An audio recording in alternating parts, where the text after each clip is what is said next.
We're going to have a look at similar triangles. Similar triangles are the same in shape, but they've been enlarged or reduced, so their size differs. Similar triangles always have all corresponding angles equivalent. The sides of similar triangles will all have been increased by the same factor. Scale factor.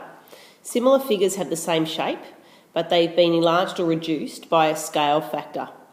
So a scale factor larger than 1 will increase the size of the shape. So each of the sides will be multiplied by the same scale factor, so they'll each increase in the same proportion. A scale factor of less than 1 will reduce the size of the shape. So here we've got a 4 centimetre side being reduced to 2 centimetres and a 5 centimetre side being reduced to 2.5 centimetres. We need to be able to determine the scale factor that has been used to increase or decrease a triangle.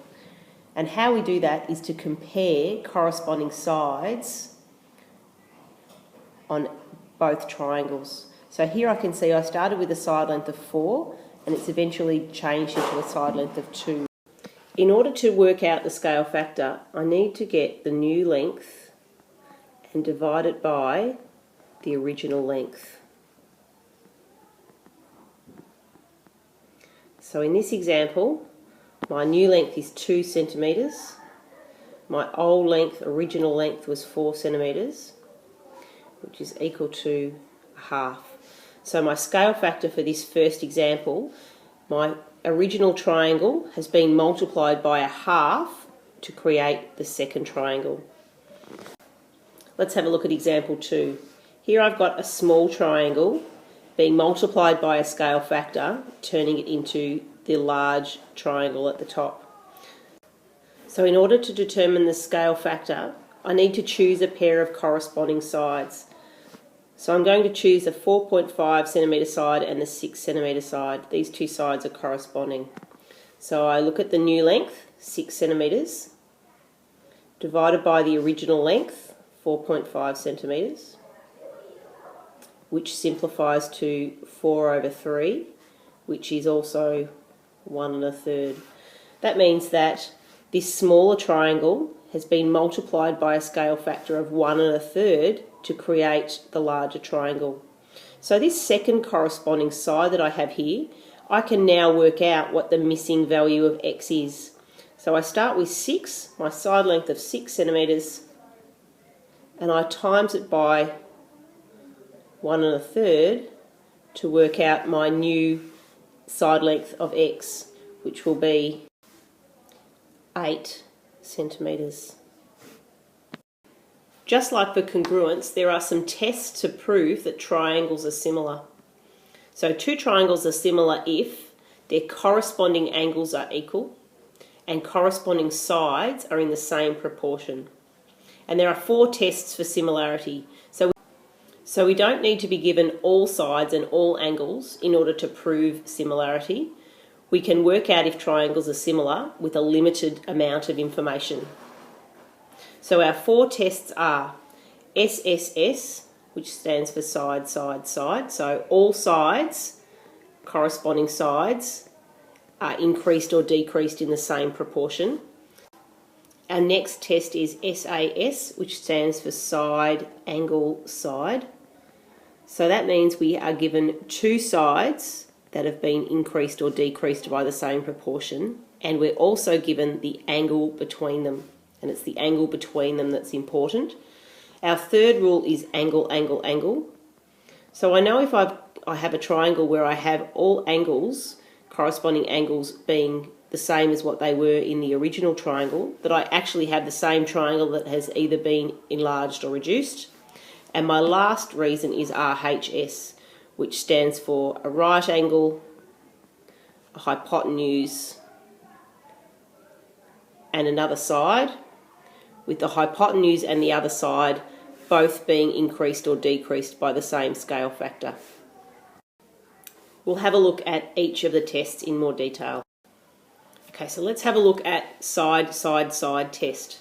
So in my first example here, I've got 2 triangles and I compare corresponding sides. to see that they have all been increased or decreased by the same proportion. So I'm going to double check the scale factor of the corresponding sides. So if I do the 9 and 6 centimetre side, so I've got the new side divided by the original side, so that's 2/3. So the relationship between those two sides is 2/3. So the 8 and 12 centimetre side, 8 divided by 12, well, that's also 2/3. So we're looking good. And 4 and 6, so 4 divided by 6 is also 2/3. So therefore we can say that these two triangles are similar, and that the scale factor that has been used to term triangle, the first triangle into the second triangle, is a scale factor of 2/3. Let's have a look at example 2. So again, I need to compare all the corresponding sides. So I've got 1/2 and 3/6, which is also a half, so it's looking good, and 2/4, which is also a half. So for this one, I can say that the first triangle and the second triangle are similar, and that the first triangle has been multiplied by a scale factor of a half to turn it into the second triangle. Let's have a look at the side angle side test for triangle similarity. So here I've got two triangles that look similar. I have a side of 10 corresponding to a side of 5, and a side of 8 corresponding to a side of 4. So I'm going to check that they are the same ratio. So 5 divided by 10 is a half, and 4 divided by 8 is also a half. So the sides match in the same proportion, and my included angle, that is the angle between the sides, is equal. So therefore these two triangles are similar. Let's have a look at this second example. I can see here that I've actually got one smaller triangle superimposed over a larger triangle. So we can say that the smaller triangle has been enlarged to form the larger triangle. And let's check if we've got similar triangles, and we'll use the test side angle side. So I've obviously got two corresponding equal angles, because this angle ABC in the large triangle corresponds with the smaller triangle ABC angle as well. So I've got one matching angle. Let's have a look and see if the side lengths have been increased in the same proportion. So I start with my original side length, so 4 divided by, and my larger side length here is 10. So I have 4 divided by 10, so that's 2/5. Does that correspond with the increase in the other side? I've got 2 divided by, and my side length here altogether is 5. And yes, it does. These sides have been increased in the same proportion. So I can therefore say that these triangles are similar, and the reason being is side angle side.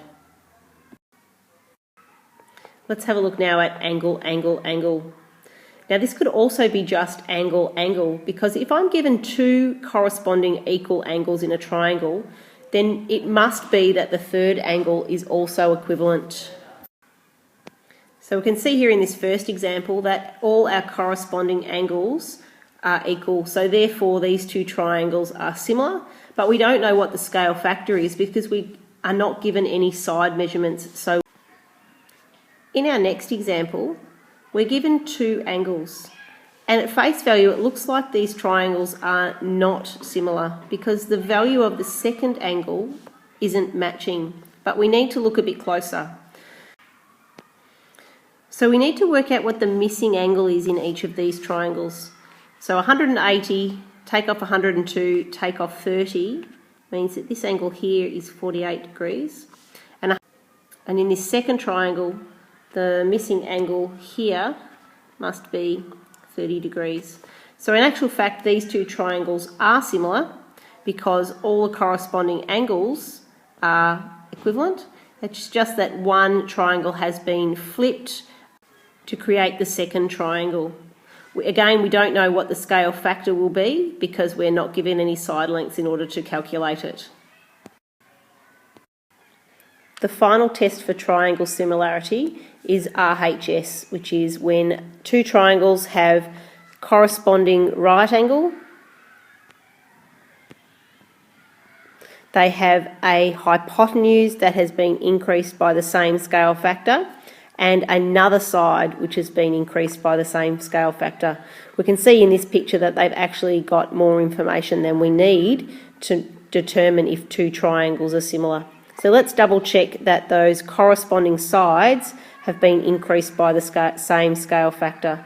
So we look at the second one divided by the original, so that gives us a scale factor of 2, and our bottom sides, the base, 6 divided by 3, again gives us 2. So this triangle is similar. It has been increased by a scale factor of 2, and the reason is RHS.